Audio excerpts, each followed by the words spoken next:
मालिक मकान के बारे में कहा जाता है कि चाहे कुछ भी हो जाए वो अपने घर को नहीं छोड़ता, और ये बात बिल्कुल सही भी है। आज की इस वीडियो में मैं आपको कुछ ऐसे हाउस ओनर से मिलवाऊंगा कि जिनको उनकी खुद की तबीयत और उनकी प्रॉपर्टी यानी कि उनके घरों ने पूरी दुनिया में मशहूर कर दिया।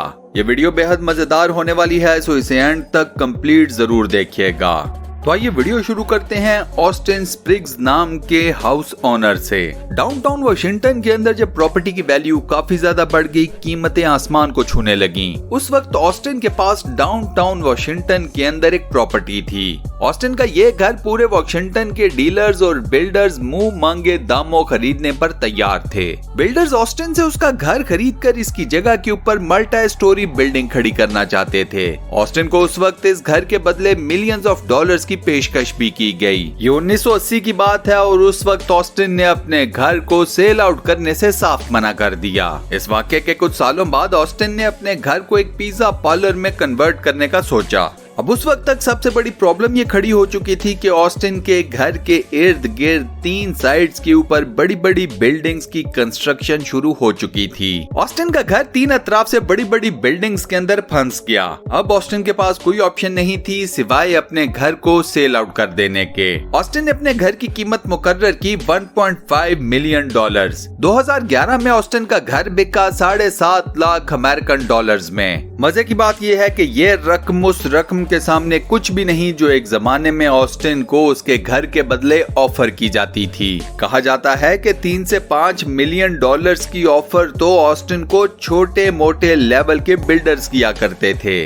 बड़े बिल्डर्स ऑस्टिन को क्या रकम ऑफर किया करते थे उसका अंदाजा लगाना मुश्किल है। अब दोस्तों मुझे ये बताइए कि आपके नजदीक ऑस्टिन का अपने घर को लेट बेचने का फैसला सही था या नहीं? आप इस बारे में क्या कहते हैं? मुझे अपना जवाब नीचे कमेंट सेक्शन में जरूर बताइएगा। नेक्स्ट नंबर पर है यांग। ये घर जो आप लोग अपनी स्क्रीन के ऊपर देख रहे हैं, इसकी बेहद दिलचस्प स्टोरी है। इस घर के मालिक का नाम है यांग और यांग के घर के इर्द गिर्द मौजूद सारी जमीन एक कंस्ट्रक्शन कंपनी ने खरीद ली। इस कंस्ट्रक्शन कंपनी ने यांग को भी एक ऑफर की, लेकिन यांग को इस कंस्ट्रक्शन कंपनी की ऑफर पसंद नहीं आई। यांग ने तो अपना घर नहीं बेचा, लेकिन उसका नुकसान ये हुआ कि यांग के घर के इर्द गिर्द की सारी जमीन को खोद दिया गया। अब यांग के घर के इर्द गिर्द एक बहुत बड़े साइज का गड्ढा था और कुछ भी नहीं। हुकूमत भी बीच में इन्वॉल्व हुई, लेकिन यांग अपनी प्रॉपर्टी को सेल आउट करने के बिल्कुल मूड में नहीं था। यांग के घर के इर्द गिर्द खुदाई होने की वजह से पानी और बिजली जैसी फैसिलिटीज भी यांग के घर की तरफ कट ऑफ कर दी गयी। जब यांग और उसकी बीवी के लिए मसाइल ज्यादा बढ़ गए तो फिर एक दिन वो अपने इस घर को छोड़कर एक दूसरी जगह के ऊपर शिफ्ट हो गए, लेकिन उन्होंने अपने घर को सेल आउट नहीं किया। कुछ अर्सा गुजर जाने के बाद यांग और इसकी बीवी दोबारा से अपने इसी घर में वापस आ गए और आज के दिन तक ये अपने इसी घर के अंदर रहते हैं। घर में इस्तेमाल होने वाला पानी ये दोनों मियाँ बीवी 1 किलोमीटर दूर नदी से भर कर लाते हैं। इनके घर में बिजली नहीं है, उसकी जगह पर रोशनी के लिए ये मोमबत्तियों का इस्तेमाल करते हैं। गाइस आई रियली होप यहाँ तक आपको ये वीडियो पसंद आई होगी। वीडियो में मजीद आगे बढ़ने से पहले वीडियो को लाइक जरूर कर दें। इसी के साथ साथ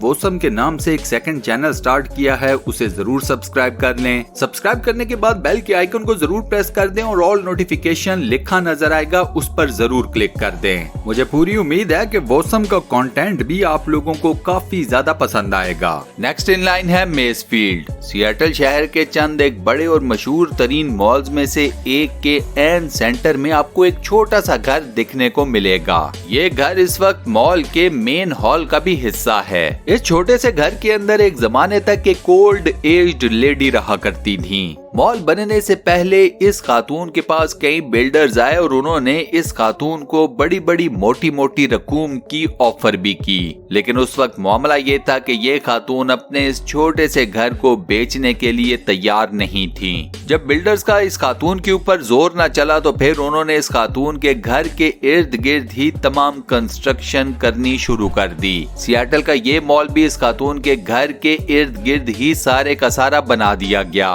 अब जब ये मॉल कंप्लीट हो गया और ये रनिंग हालत में आ गया तो इस मॉल के मालिक की इस बूढ़ी खातून के साथ दोस्ती हो गई। मॉल के मालिक ने खातून के लिए सारे साल का राशन बिल्कुल फ्री कर दिया। कुछ सालों बाद बिल आखिर ये खातून इंतकाल कर गईं, लेकिन मरने से पहले वो अपनी विल में या वसीयत में अपने इस छोटे से घर को मॉल के मालिक के नाम कर गईं। अब मजे की बात यह है कि ये छोटा सा घर शॉपिंग मॉल के मालिक के नाम भी आ चुका है, लेकिन उस शख्स ने भी अभी तक इस छोटे से घर को नहीं गिराया। यह छोटा सा घर सिएटल शहर के अंदर जूं का तूं खड़ा है।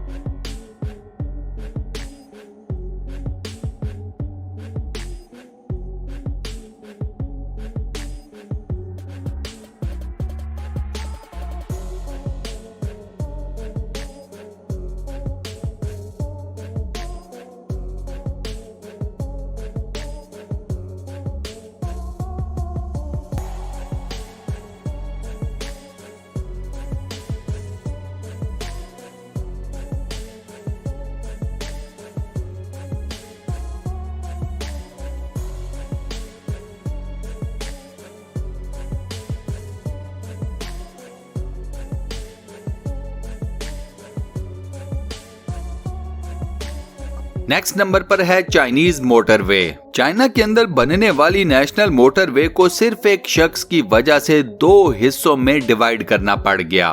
इस शख्स का घर एन उस जगह के बीच में आ गया जहां पर से इस मोटरवे ने होकर गुजरना था और इस शख्स ने हुकूमत को अपना घर बेचने से साफ मना कर दिया। अब जो भी ड्राइवर इस मोटरवे के ऊपर ट्रेवल करता है वो इस शख्स के घर तक पहुंचता है। उसके बाद सारी ट्रैफिक इस शख्स के घर के इर्द गिर्द से घूमकर अपनी डेस्टिनेशंस की तरफ जाती है। ये सारा सिलसिला एज इट इज उस वक्त तक चलता रहेगा जब तक ये शख्स अपना घर बेचकर हुकूमत के नाम नहीं कर देता।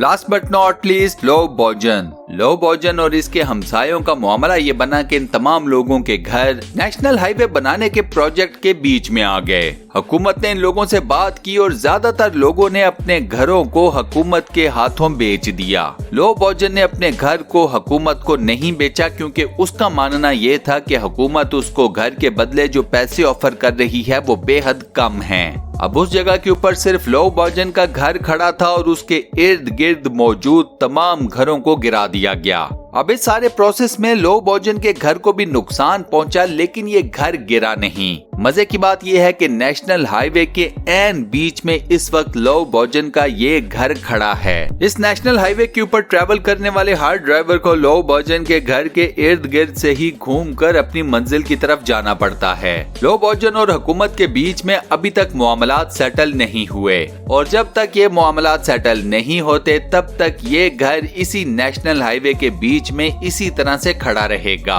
और इसी अमेजिंग फैक्ट के साथ हम अपनी आज की इस वीडियो को यहाँ पर करते हैं दी एंड।